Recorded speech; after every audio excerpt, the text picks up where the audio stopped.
Recording na. One. Ready ka na? 2, 3, and go. Good day, everyone. You are listening and watching to our podcast. We share good vibes, life experiences. Learning.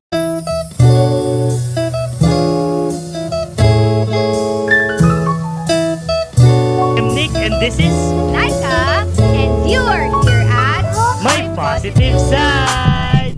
Good day, everyone. You are listening and watching to our podcast. We share good vibes, life experiences, learnings, and More and more good vibes. I am Nick, And this is Laika, and you are here at my My Positive Side. Ayan. So, praise God kasi nandito na ulit tayo and nakabalik tayo sa pagpa-podcast. Kamusta naman ang buhay natin, love? Ikaw personally and ako personally. Kamustahan muna tayo? Okay naman. Okay naman. Good. May work naman tayo, nakakain naman tayo, at I have time with you and sa mga dogs. Okay, praise God. Sa akin naman, okay naman. And I'm just, masaya ako kasi second take na namin to. Yung first take is naputol yung record and nandito na ulit kami at makapag-record ng podcast. I'm excited ma-edit, ma-upload, and ma-share yung pwede nating ma-share dito sa podcast na yon. So, balikan muna natin. Bakit nga ba tayo nag-start ng podcast in the first place? Yung mga unang episode natin, no? Bakit nga ba natin naisipan yung mag-podcast? Ikaw? Sa akin, Oo. para sa akin it's a form of parang hobby natin, like, or something that nandun tayong dalawa. Para sa akin. Ako nag-initiate na mag-podcast. Yeah. Pero ikaw, nung sinabi ko sa'yo, I just agree. hindi lang siya agree. Siya po ang bumili ng mga mics natin, mga equipment. Kasi back then, wala akong work. And also, kaya rin pasok ako doon, wala akong work noon. Ang gusto kong karirin tong podcast. Pagpa-podcast. Pag gusto ko kasi mag-edit ng video, ilabas yung creativity. Kasi sa pagtatrabaho ko nung for 4 years sa company namin, okay naman yung trabaho, di ba? I enjoyed that sa programmer. Para alam nila. Programmer ako noon. Ano ba yung trabaho, walang creativity? May creativity naman sa pagpo-program. Kailangan din naman ng creativity. It's just parang hindi mo may limit. May limit lang yung ibigay mo. Hindi yung Hindi ka maka-full blast. hindi ka makapag-full blast. And I saw na magandang opportunity yung pagpa-podcast kasi may vodcast na. Ito vodcast to, nagbi-video, edit ka ng video, nagse-set up ka ng ng place para makapag-podcast. And ang sarap sa feeling na gano'n. Ayun. And also gusto kong kumita sa pagpa-podcast. Pero dati alam ko walang monetize eh. I think it's through sponsorship. Dun lang. Yung mga pwedeng i-place na ads, ganun. Na-discuss yan nung nag-attend tayo na parang samahan ng mga nagpa-podcast din, di ba? Na-meet natin iba't ibang podcaster. Collaboration with other. Collaboration. Pero ayun, hindi alam ko sa ibang bansa lang kumikita ng podcast. Hindi ko alam kung how does it work. How does it work and kung meron na ba ngayon sa Pilipinas. Pero hindi naman yun ang goal natin. Ano ba yung purpose ng ngayon? To share our experience. Married couple and siguro sa mga natututunan namin from experiences. Ayun, to share good vibes. Good vibes lang na parang chill lang. No pressure intended, walang kailangan mangyari, no pressure. No pressure lang talaga. Ano siya, dito, purpose is ang dami tayong natututunan na lesson, diba? From the Bible, from the Word of God itself. And gusto namin ma-share yun. And specifically sa mga experience natin ng being a married couple. Diba? Kasi before, nung nagpa-podcast tayo is magjowa lang and we are living together. Nagli-live-in lang tayo pero hindi talaga tayo kasal. Then, kaya naman, sa pagbalik namin, gusto namin umpisahan yung episode na to para i-share kung ano ba yung experience namin being a life partner na living together na ngayon na married couple na. Kasi may bago na tayong bago talaga. Iba na yung perspective Yeah, natin perspective. Iba sa yung mga sitwasyon ngayon. Being a husband and being a wife. Yeah. And also, A fur parent. first parent, dahil Fur wala pa parents akong ng apat apat. na Yeah. aso. Kasi may anak po ako sa labas. Hindi mo anak sa labas, anak sa pagkabinata. Anak sa pagkabinata Si na Vino. aso. Si Vino. Ayan. Okay. So, ayun, we will ask each other ay questions na una is kagaya nga na napag-usapan natin sa topic. Mas okay bang mag-live-in muna bago Bago ikasal? Or ikasal muna bago mag-live-in. Di ba? Kasi ngayon sa panahon ngayon and trend ngayon or marami ginagawa ngayon is una, nagli-live-in na lang talaga bago magpakasal. Diba? Parang, kaya nga yung iba nga, naalala mo may may nakasama tayo sa seminar. Seminar ng married couple. Ilan? Naalala mo? 19 years na silang magkasama. oo. Pero ngayon pa lang sila magpapakasal.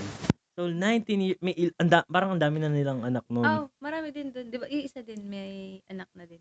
Marami na anak. Pero ngayon pa lang magpapakasal. Pero praise God kasi magpapakasal. Oo. Diba? That's a good thing. Mayroong rough start pero at least nagpakasal. Pakasal pa rin. So ganun, parang nagiging normal na bago magsama isang lalaki at babae, hindi na magpapakasal, magsasama na. Pero back then, bawal yun. Diba? Parang nang matatanda na minsan, dati kasi sa kanila, parang pag sinet up mo na maging, di ba, set up yung marriage, kakasal muna bago ka makapagsama, bago ka makapag-date. Very strict talaga before. Very strict talaga. Unless tanan. Yun parang ang tawag dito, solusyon kung ayaw kayong magpakasal, itanan mo yung Diba? Ganun nga dati. Kasi dati makapitan lang ng kamay, makapitan lang yung kamay mo, ay dapat pakasalan mo na to. Yun. Those days. Ngayon kasi wala eh. Legal lang pag-live-in. Illegal na nagiging legal. Yeah, I mean, nililigal. Sa magulang lang. Kasi tsaka kaya rin marami kasing naririnig ako. Marami rin ako naririnig na mas makikilala mo daw yung isang tao pag nakasama mo na sa isang bubong. Di ba? Una sa lahat, ba't kayo magkasama sa bubong? Hindi. But isa lang yung bubong. Isa lang yung bubong, magkakasya kayo. Pero, nga daw, bakit mas okay mag-live-in muna? Kasi nakikilala mo daw yung partner mo. Kasi pagka... Nakikilala din ako ganyan ng pananaw sa life. Kasi pagka, pagka... Kasal na, wala ka ng atrasan eh. Pagkasal na kasi lumalabas na yung tunay na ugali. Tunay na lalaki. Nung nanliligaw yan, ang bait-bait niya. Pero nung lagi mo nang kasama, lumalabas na yung totoong kulay. As sa babae rin, minsan, pagka pabebe pa noong una, diba? Pero bungangera pala, no? Nakasama mo na sa bahay. Hindi ikaw yung love. Hindi ikaw yun. Pero ganun, diba? Ganun yung mga nangyayari. Diba? So, ikaw, tatanungin kita. Ikaw na lang mag-share. Bakit nga ba tayo nag-live-in in the first place? Suppose ikaw yan eh. Ikaw na. Ako na ba? Sige. Kaya kami nag-live-in is because pandemic. Wait lang. Transition. Flashback. Flashback. Pandemic noon, nagka-COVID ako. And yung family ko, kailangan ko mag-quarantine. Kailangan ng family ko umalis. So, may iwan ako sa bahay. So, ayun, nung nagka-quarantine ako, ang nagdadala sa akin ng pagkain is si Laika, asawa ko. Siya nagdadala sa akin ng pagkain. And napagod ka na, kadadala ng pagkain. Kasi mahirap, quarantine nun, ang hirap parang may mga pass pa, quarantine pass bago ka makapunta-punta kung saan-saan. And lalo pag may papasok ka sa may COVID, hindi allowed yun. So, ayun, kapapagod niyang magpalabas-pasok sa bahay namin, doon na lang siya tumira. So, yun yung nangyari. Kaya kami nakapag-live-in. Pero, honestly, hindi namin pinlano na mag-live-in na tayo. Diba? Dito ka na lang tumira. Walang ganon. It's just a situation na napilitan na lang kami dahil sa convenient Mas convenient na, dito ka na lang sa akin, magkasama tayo. Tsaka mag-isa lang din kasi ako dito sa Oo, bahay. mag-isa ka lang din dito sa bahay Oo. nun. Tapos si Molly lang yung kasama ko. Si Molly, yung aso Yung namin. asa namin. Yun lang kasama Yun. ko. So, masaya ba? Ang Pagiging, mag-isa. Char! masaya ba ang Ano ba yan? nagli-live-in ng experience natin? Medyo masaya naman na hindi. May part masaya kasi syempre hindi na ako magpapasundo sa'yo para 'di ba? Makita kita, araw-araw kita nakita. Masaya. Sa una. Sa una. Oo. Oo, pero banda-banda ron, Mm. minsan nakakaumay din minsan. Mm. Pero alam mo yun, parang ito na yun. Ganun. Masaya siya. Nung una talaga lang, masasabi ko kasi una, hindi ko na kailangang makipag-video call sa'yo hanggang gabi kasi ano ka na, Ganun kami. kasama na kita. Dati kasi pag nagpausap tayo hanggang sa makatulugan, Yeah. pagising. Parang ano lang, LDR, kahit 2 minutes away lang. Oo, kahit 2 minutes lang yung bahay namin sa kanila. Ganon. So, Ano pa? Ano ba? May mga struggles ba? Kaya hindi masaya? so ano naman yung struggles natin noon? Struggles. Financially, yes. Wisely. Kasi you need to help yung mga magulang mo. Kasi ikaw yung ano nila unang anak na may work. Tapos, sanay ka na binibigyan mo sila ng yung sanay ka kasi kasama mo sila sa bahay, ganyan. Tapos, struggle yun financially. Oo, struggle yun financially. Nag-away pa tayo nun dahil sa budget, ganyan-ganyan. Oo, kasi hindi naman natin we're not used to like na tayong dalawa, di ba? Nagtatrabaho pa ako sa noon, sa SDMI pa noon. Sinabi. Okay lang yan. Tapos, ano pa? Away kahit sa bahay. Sinong gagawa nito? Sinong gagawa niyan? Yun. Nasanay kasi ako sa amin, ako lang nagtatrabaho pero hindi ako kumikilos sa bahay. Kakain ka na lang. Lalabas lang ako pagka kakain. Papabili Trabaho ka ng lang. merienda, kakain ka na lang ulit. Pero ngayon, sinong magluluto? Sinong magsasaing? Sino maghuhugas ng Sino plato? maghuhugas ng pinggan? Laba. Sino maglalaba? So, maraming mga struggles. And ikaw, nagtatrabaho ka noon Ako naman, nagtatrabaho ako noon. Social media marketing pa din. Pero yung mga clients Paibontok? Ay, hindi. 5 bontok? Transition na yun. Parang nagpa-5 ka pa nga. Nagpunta tayo dito eh. Si Thomas. Si Thomas, yung bumili Tapos nag-magic na ako. Oo. Alam mo kung nagpa-5 Di ba nga, kaya pang gabi ako nun. Tapos umaga ka, lumuluwas ka. Oo, kasi nakabili na tayo ng kotse. Nag-resign ako October. Nag-live-in tayo September. So, 1 month na lang ako sa 5 bontok nun. Yung ESL. So, tuturo ako ganyan. Pero alam ko, nandun ka pa rin. Kasi, ang nangyari, parang nawala yung client mo. Ang magbabayad lang ng kotse natin is yung trabaho ko tsaka konti sa 5 bontok. Yun lang yung nakaraos tayo. Parang nasa magic ka pa rin pero parang nagtitake ka pa rin ng mga klase-klase sa 1 month nga yun. I think. Yes. Hindi na tumagal sa ayun, yun yung challenges financially and conflict. Yeah. Conflict sa family. Yeah, family. Kasi syempre, di naman sila payag, matigas lang ulo namin. Tigas mo nga kami. Oo. Wala na, actually, ang ginagawa mo, tumatakas ka pa kay Lola para lang makapunta sa amin. Ang alam pa ni Lola noon, we are liars. And we admit it, na ang ginagawa pa niya is nagtatago ka para akong pusa. Sa CCTV, yuyuko ka sa CCTV, tapos ang natatawa ko good vibes, di ba? Share natin yung good vibes. Huwag naman, parang ako napapaya dito na parang good vibes sila. Love you, naman, nakaraan naman yun. Marami naman tayo natutunan. So, alam ko na pag ako nagkaanak, Alam ko na yung mga Kung diskarte saan niya. magiging anak namin sa mapapanood mo na 'to, ito'y nagawa lang namin dahil hindi pa namin kilala si Lord talaga ng lubos. Okey, ginagawa mo nun, CCTV, tawang-tawa ako kay CJ. As in Binidyo niya yun eh. binidyo niya yung CCTV tas ikaw ang ginagawa mo, ito yung bintana. Lu Ito yung bintana ng bahay, ang ginagawa niya lumulusot siya dito para hindi makita. Ang alam ni Lola nandito lang siya sa bahay. Pero ang totoo parang pagka-gabi, hindi nga gabi parang kahit umaga kasi bawal naman lumabas nun, eh. Pagka umaga akala ng Lola nandito ka pero ang totoo nasa amin ka. Hmm, Ano rin yun, nakakatuwa rin yun. Nakakatuwa yung mga moment na nakakalokohan mga nga. lumalabas yung pagiging strategic mo, yung tactics mo para hindi mahuli ni Lola. Ayun, nagiging conflict siya talaga lalo sa amin kasi ayaw rin ng mga papa. Ayaw ng mga Papa Obet, ng 'di Parang ba? nagbabanggit ka ng Okey, pangalan eh. okey lang yun, 'di ba? Ayaw talaga, ayaw nila, 'di ba? Sa family ko na ayaw nila mag-live-in. Oo, tsaka din siyempre iniisip nila dapat kasama mo yung family mo, Oo.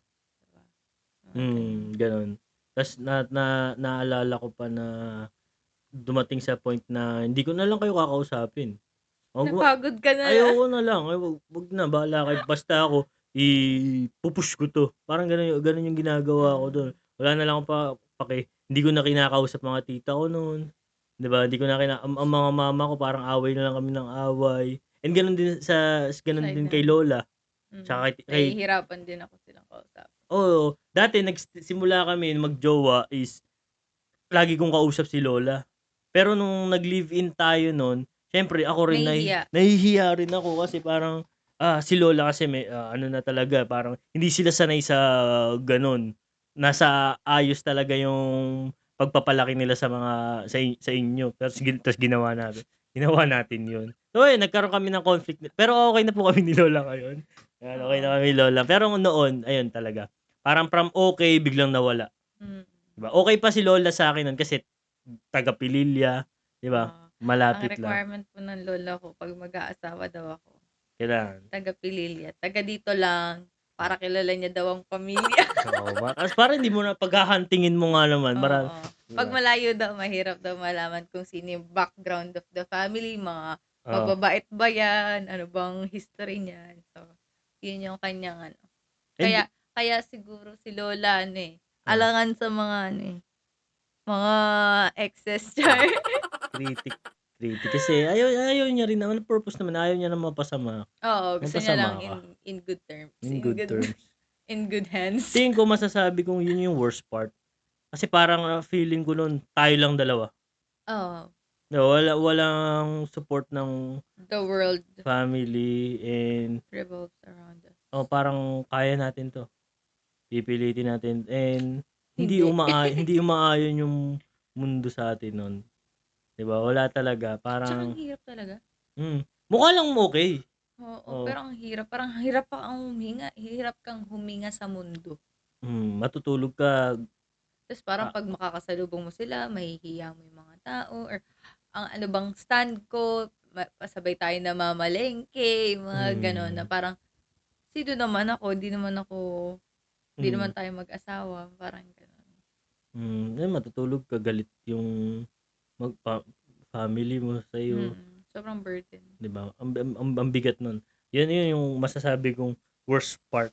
So kung tatanungin kita sa nangyari sa'tin, masasabi mo bang okey yun? Hindi, siyempre Hindi talaga, hindi oo, talaga. parang siya, sana pala, Sana parang pala, gano'n. Sana pala we can do better para oo, pala. sana pala even if we can do it, ang pinili natin not to do it. Hmm, gano'n. Mm. Hindi siya okey na experience, yun na mag-live-in together, ang daming bawal. Pero dun naman tayo, bakit naman natin naisipang magpakasal na? Naalala mo pa? Bakit nga?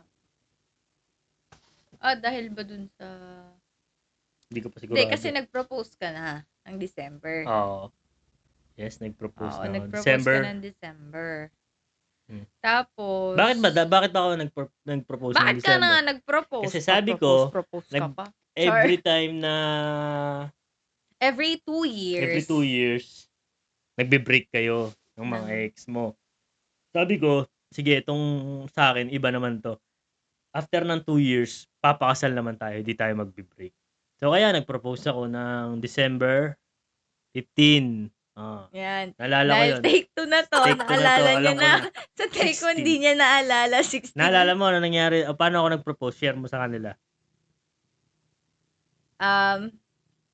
Nilak niya ako sa baba. Kasi may dalawa yung pinto. Ito dito sa lugar na Dito yan. yan, dito sa house. Kwarto. Tapos, nagtataka ako kung bakit hindi ko mabuksan yung pinto sa kusina. May pinto pa sa kusina paglabas ng banyo. Tapos parang, sabi ko, love, ano na, lalabas na ako, nakalaki yung pinto. Naligo kasi siya noon. Naligo kasi ako noon. Tapos, ikaw pala, pag-akit dito, nagsiset up ka na, tuliro ka na, candle yung mga, ginawa ko, nag-set up ako ng mga candle na pabilog. Ganyan, pabilog. Hindi pabilog, pa-heart. Tapos flowers. Flowers mo siyang flowers, ganyan. Nakalusot yung flowers. Tapos, kaya ako nilak kasi para makapag-set up siya at makapag-sindi-sindi, ganyan. Hmm. Tapos, anong nangyari pa, bababa ka na, pag-akit ko, di ba, nakita ko yung comforter. Sobrang taranta ko, set up ako, kasi tas ikaw, sigaw ka na ng sigaw sa baba, love, yung pinto, ayaw mabuksan. Kinakabahan ka talaga. Oo, tas natutuliro na ako. Nagsisindi pa ako ng mga kandila, pinaform ko ng heart. Ang nangyari, yung pinangsisindi ko, after kong masindihan lahat, yung pinangsisindi kong kandila, naipatong ko na lang basta doon sa comforter. Yung comforter, nasunog na yung comforter. Sobrang taranta ko. Kasi Parang pinatay nga pala yung apoy. Pinag-ahampas ko lang ata. Ng kamay? Pinag-ahampas ko lang, ginagano ko lang ng kamay. Unan din. Kasi yun, tas bumaba ako, pawis-pawis pa ako noon, tas nag-set up ako ng video. Kasi yun, nag-propose ako ng Will You Marry Me. Yun yung proposal ko noon. Yeah. Memorable siya kasi nasunog ko yung nasa na nga yung ano natin? Ano sa kabila, nasunog ko yung comforter. So, naisipan natin magpakasal lang dahil nag-propose ako and sa tulong ng D-group kaya tayo nagpakasal. Yes, oo, yan. Sa tulong talaga ng D-group. Kasi tulong ng church. Kasi January yun. January, engaged na tayo. Tapos January, may prayer and fasting. Tapos after ng prayer and fasting, na-meet natin yung D-group natin na bago na, sila Ate Carla na, couples na. Kasi nga, engaged tayo. Carla, Kuya Clark. Oo. Tapos, si Ate Carla, ang trabaho. Si Ate Carla, ang work niya sa events coordinator. Kaya, parang alam niya yung mga pasikat-sikat, yung mga kailangan. Ganyan. Tapos yung during our D-group, unang D-group sa Sampaloc, para anong gustong tema ng Kaya D-group is a discipleship group. Yeah, discipleship group. So, couples yun, mga kasama namin. Kung anong tema, yung natin, okay ba sa atin, malaki ba, iniisip natin or small, and then, parang naisip natin nga, intimate lang, di ba, napag-usapan na natin. Tapos, para one time, nag-one-on-one tayo kay Ate Carla. Sa bahay nila, sa Baras. Sa bahay nila sa Baras. Tapos, parang, on that moment. Pero gumising, that moment, before that pala muna, bago mo sabihin, wala tayong plano pa or wala pa tayong date na magpakasal. Kinausap lang tayo ni Ate Carla and Kuya Clark. Usap lang. Ang plan lang nun is D-group lang. One-on-one, kakausapin lang daw kami, ganyan. And then, dumating kami sa point na, gusto nyo, set na natin ng date. So, that day, nag-set kami ng date. Sino din saang location. Kila Doc Weng. Tapos, sinong caterer, sila Ate Jam. Lahat yun mga from the church. Sa Ate Carla mag-host kasi nag-host din siya. Ano pa ba?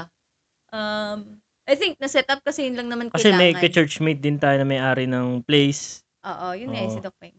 So, ayun na. Parang, nagkaroon na siya ng linaw. Tapos, binigyan na tayo ni Ate ng checklist. Tapos, chinat na sila Ate April kung ano bang documents yung kailangan, paano yung premarital counseling, sinong mag-session. So, sila Ate nag-session sa atin. Sila yung kasi bago ikasal kailangan ng premarital counseling So, madami-daming session din yun. So, kailangan nating makatapos nun. Pero yung preparation na yun, bago ikasal is, 1 month lang. 1 month lang. Oo, 1 month lang. Imagine, January yon, tapos February, nakasal na tayo. Tapos na tayo ng lahat. Ng 3 weeks, 1 week, naghihintay na lang tayo ng kasal. Ang ganun. Para pagka-uwi natin ng preparation na yun, pagka-uwi natin kay Ate Carla na, pwede pala, mabilis lang uwi pala. ako sa amin, Hindi, alis ka nang wala kang iniisip na kasal. kasal. Gumising ako na wala naman akong iniisip pa kung kailan ako ikakasal or tas biglang, sige, February 16, pwede na, gagawin na natin. So yun, diretso tayo kagad kay Ate Carla, diretso tayo sa bahay namin. Sinabi ko sa kanila, and yung family ko naman, despite na sa conflict na nangyayari na papalagpas, full support naman sila when it comes sa marriage natin. Oo, excited sila maging flower girl. Nagkaroon na sa ito lang para context lang, wala akong trabaho nun. Ito lang ginagawa natin, mag-podcast. Ako pala, siya may work ka nun, may work ka nun. Ako, pero yung work mo is parang, yun yung issue natin, kaya rin tayo nag-struggle financially, despite na may work ka, delay yung sahod. Oo, nade-delay yung client magbayad. Parang hindi mo alam kung kailan darating na ba or ayun, nagbabayad pa kami ng kuryente, tubig, kotse. 'Di ba? Tapos wala akong work. Isa may imagine. So by the grace of God, lahat na settle yung preparation natin noon. 'Di ba? Wala akong naiambag ata. Iambag ko lang ako yung ikakasal, lahat tulong ng pamilya namin lahat. Iambag ka naman, kung wala. Ako lang taga-ayos talaga. Wala akong ikakasal. yun yung pinakamalaking ambag ko sa kasal na. Lahat parang sagot ng family. And also tulong ng church. Yun lang talaga nagano sa atin. Kaya nung kasal natin, after nung na-receive natin yung mga gift, binayad agad natin. Yung mga ina-attach nila sa, pero hindi natin siya ina-attach, di ba may bag tayo. Yung mga, nila, love gift nila. Yun lang naraos sa, walang trabaho, nakaraos, God. Sumunod lang. Ano ba title nito? Walang trabaho, nagpakasal. Nakasal. Nakasal. So, yun, ang nangyari, kinasal kami February 16. Yan. So, 2002, 16, 2023. Kanina ko nakuha yun. Yun pala dapat by numbers. Thank you, CCF Santa Cruz. Yun. Okay. So, nung kinasal tayo, anong nabago? Anong nangyari? Nung kinasal tayo? At first, wala, parang yung una. Wala. Ito na ba yun? Oo, kasi 'di ba pagkakasal, magkalayo kayo, tapos bigla pag after na kasal, magsasama na kayo. Sa amin, magkasama na kami, kinasal kami, magkasama lang ulit din kami. Parang walang ito na ba yun? Kasal na ba tayo? Parang ang tagal bago nag-sink in na asawa na kita. Diba? Parang kasi tinatawag mo pa akong girlfriend kahit asawa mo na ako. Oo. Yun yung doon. Kasi hindi nga talaga ako sanay pa. Diba? Walang nangyari na nung una. Wala. Parang ito na ba yun? Diba? Ito na ba yung kasal? Wala siyang parang super big thing after. Kasi nga, we live together. Pero sabi mo nga, diba, what if hindi tayo nag-live together? Like, yung first moment after we get married, like, super excited kasi like, this is our na tayo. first time na to sleep together, yung mga ganan.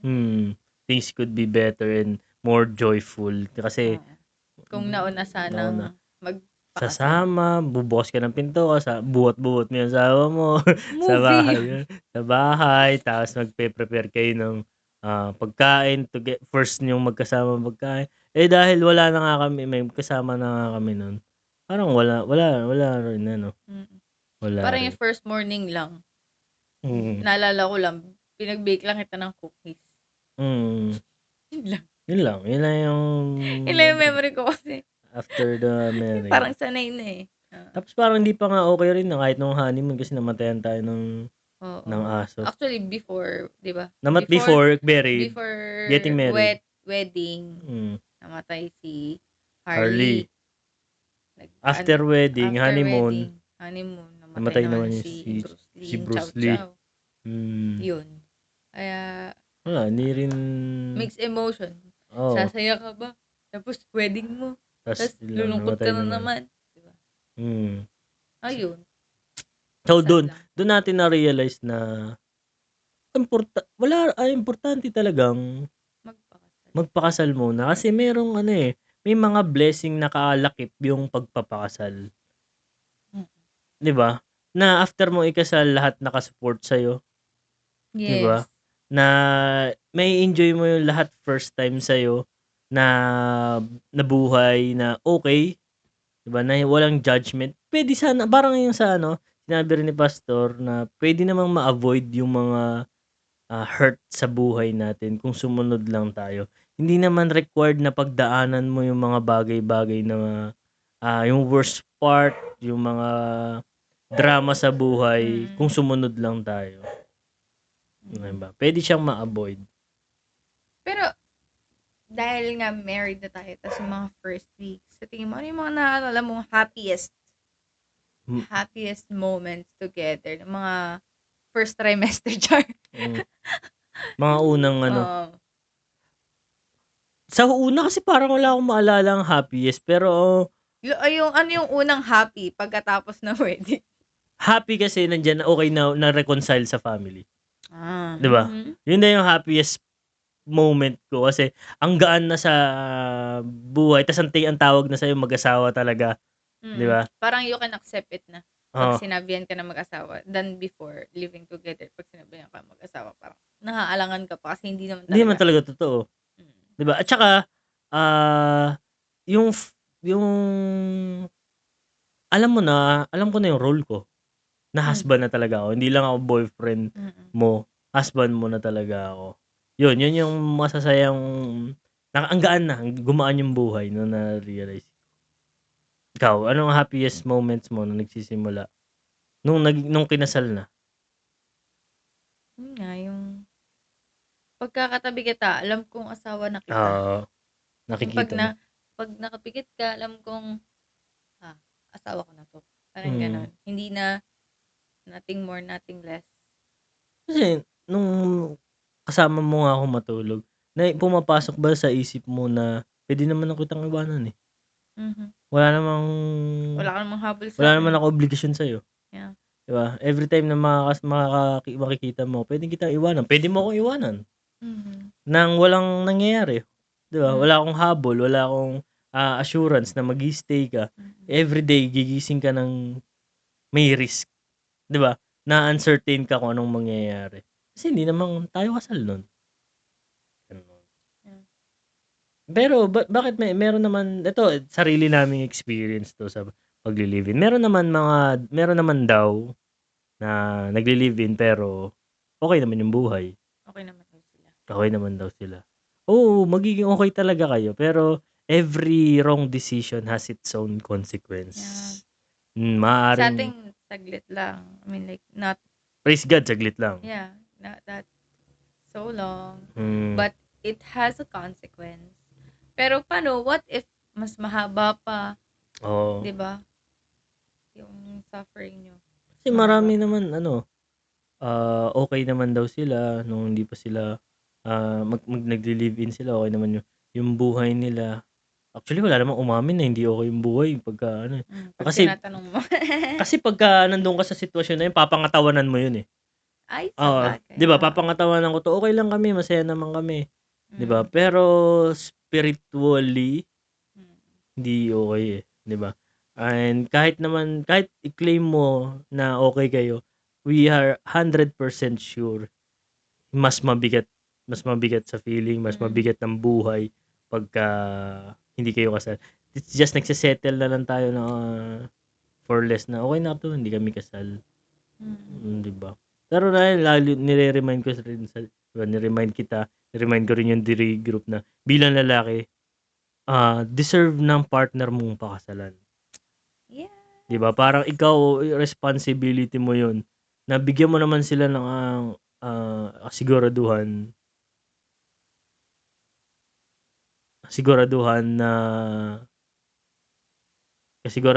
na kapakasalan mo sila. Yes. It's an assurance din para sa aming mga babae na this man is really serious about this relationship. Hindi yung happy-go-lucky, yung Puwede na 'to. pwede na to. Oo, pwede na 'to, magkasama kami. Oo, at okay na 'to, nandito na, eh, Mm. tsaka okey lang naman, eh, kahit di ko siya pakasalan, eh, payag naman siya. Yung Mm. parang gano'n yung parang naiisip namin. Ako minsan parang, ah, ano ba, tama bang pumayag ako? Kasi parang yung sometimes hindi ka na maka-back out na not to Mm. live in together, eh. Mm. Kahit gusto mong itama, pero minsan hindi ka na maka-back out. Kasi iniisip nila ano, iniisip din natin pala Mm. na mahirap magpakasal. Oo, Hmm. yes. Pero mahirap nga ba? Hindi, 1 month nga lang, eh, 'di ba? 1 Oo, month preparation lang saglit din lang 'yun. yung Senomar, PSA, 1 week. online na lang. Oo, yung kukunin mong ninang mag-aambag 'yun, 'di ba? Oh, 'di ba? Magbabayad Thank 'no, you to all my ninangs sasagot and 'yun ng all our pagkain. ninongs. Mahirap siya kung papakomplikaduhin mo yung kasal, Yeah. 'di ba? Na magpapakasal ka for the crowd, for the, Mm. for the views, for Yeah. the vlog, for the ano lang, para sa ibang tao na pressure sa'yo na, "Ay kailangan bongga yung kasal mo." Hindi naman, Pero eh. tayo, Kung sa'min kung naiintindihan talaga yung context is ang goal lang is makasal kami, yeah, okey lang yun yun. yun. Tsaka Yun na yung pinaka-best na nagawa natin oo, tingin ko. our goal is to obey na si Lord. Oo, obey God. Kasi we pray for it. Like ako, pinapag-pray ko din yun sa D-group leader ko dati, si Ate James, na hipuin ka ni Lord, na Mm. yan, dalawa kami nagpe-pray sa'yo para ma-engage and to set a date for Mm. Ang wedding. yun nga, ang tulong ng D group leader. And praise God kasi matututunan mong kada kababasa mo ng Bible, Mm. kaka-attend mo ng church, may conviction sa sarili mo na may Yes. mali kang ginagawa. Yun yung Bible, hindi naman siya rules lang para i-condemn ka, para patunayang It's makasalanan ka. life. It's life and it's also a way for you to reveal ano ba yung tama, ano ba yung mali. Mm. And upon reading the Bible and talking to God, mali yung ginagawa talaga namin. Yeah. Mm. And getting married is a beautiful thing. Ano din to, eh, it's one way ni Lord to expand His kingdom Mm. at saka to bless us Mm. Ang in daming many blessing. different Yung ways. sex, blessing yun ni Lord. Yeah. Basta in the context of Marriage. marriage. Oh. Ayun pa, lagi ko din sinasabi, hindi porket maraming gumagawa ng mali is nagiging tama siya. Ang mali is mananatiling mali, ang tama mananatiling tama. Hindi yan nababago dahil lang sa panahon or dahil lang sa puso. Mhm. It will stay wrong, it will stay correct. Right, di ba? Yeah. Tsaka hindi siya mahirap kasi you have someone, 'di ba, na Mm. pag may pagkukulang ka, alam mo siya yung pupunan. Mm. Kasi pag jowa mo lang, parang minsan alanganin ka pa, eh. 'Di ba? Hindi niya magawa yung role niya kasi hindi pa nga siya husband. Oo. 'Di ba? Hindi niya alam. Di Saan ko siya alam lulugar? saan ako lulugar. And the best thing about it is, nung ko na-experience, na basta sundin mo si Lord, tutulungan ka niya. Yes. Ita-touch niya yung mga tao para tulungan ka. 'Di ba? Na Mm. i-a-allow niya yung mga tao na kahit may conflict kayo or ano, tulungan ka para lang masunod ang will niya. Kasi gusto ka niyang i-bless, gusto niya i-bless yung kayong dalawa, eh. Yeah. Mm. And it's more than just a title. It's more than it's it's pleasing God in our context kasi living together nga. Mm. Okay? So, And siguro i-add na lang natin, no, since nasabi ko na mas magandang dalawa tayo nagtutulungan. Yung Ecclesiastes 4 verses 9 to 10. Sabi dito, two are better than one because they have a good return for their labor. If either of them falls down, one can help the other up. But pity anyone who falls and has no one to help them up. 'Di ba? Sabi nga, yung sweldo mo, dati isa ka lang. Ngayon, dalawa na. times 2 na. 'Di Mm. ba? Dati mag-isa ka lang ako dito sa bahay. Mag-isa ka lang naglilinis. Ngayon, dalawa na kami. Mm. So, dagdag siya ng ano, ng ano ba? Man. Oo. Ano yung manpower yun. Oo. Pero ano na, hindi naman siya sinasabi rin dito kasi na if ano yun, if either of them falls down, may taong tutulong sa'yo. Kasi minsan, lalo nung living together, mag-fall man ako ng mag-fall, sinabi ko nga kanina, downtime ng buhay ko, wala kang responsibility tulungan ako. Diba? Or wala kang obligasyon, hindi mo naman kailangan gawin. Yeah. Hindi na tulungan. Pero ayun nga, since you are united as one, tutulungan kayo. Diba? Yun yung the best thing about marriage. Sinabi dito, marriage isn't just a title. It's about supporting and lifting each other up through lives and downs. That what makes the journey worthwhile. Yeah. Diba?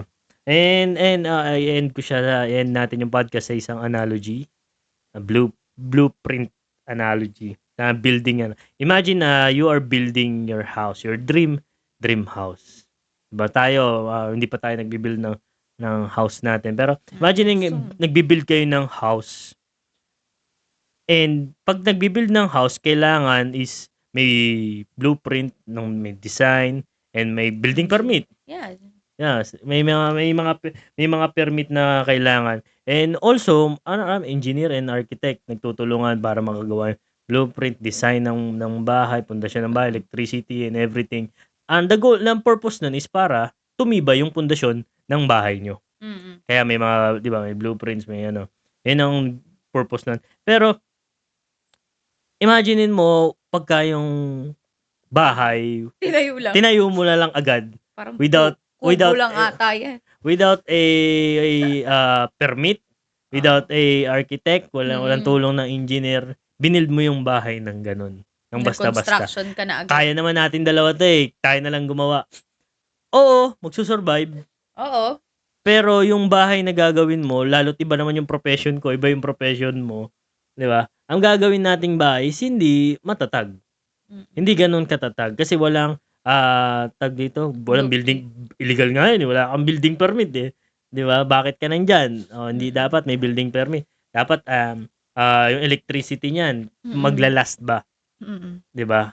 Yun. So, ganun din ang marriage na parang like building a house, kailangan mayroon kang blueprint ng paggagayahan or design na pagkukunan nung gagawin mong marriage. Hindi lang siya basta tinayo mo. And also, there's a permit, 'di ba, ng authority, which is God, na i-allowed na with the blessing na i-allowed ko tong bahay na to para gawin. I-allowed ko tong couple na to na magpakasal. 'Di ba? May blessing. Pero whenever na hindi na pinangungunahan natin yung isang bagay, tayo lang it's a risk. And everything will fall apart. Kasi nga hindi maganda yung foundation ng marriage natin. 'Di ba? Ganun yung marriage. It's not something na basta lang pwede na. Kailangan it will last. Kaya maraming marriage na hindi nagla-last. It's because they are building their own house. They are building their own blueprints. Na walang guide and permit ni Lord. Walang guide ni Lord. Na-realize ko lang just now. 'Di ba sa analogy mo ng building, pag may permit kasi, sure yun, may foundation, rooted, 'di ba?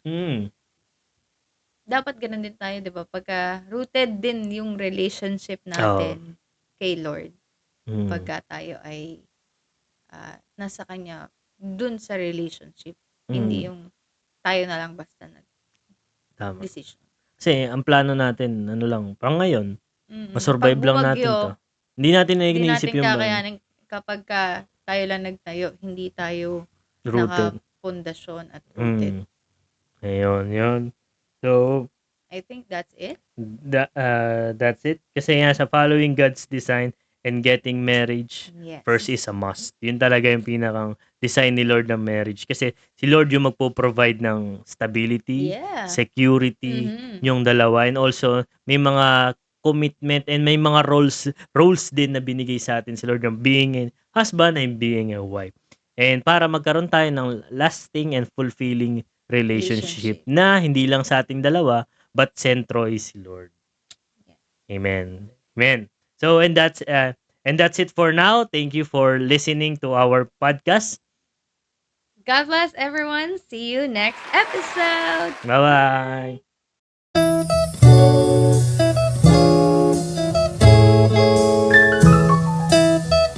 I'm Nick, and this is Laika, and you're here at My Positive Side.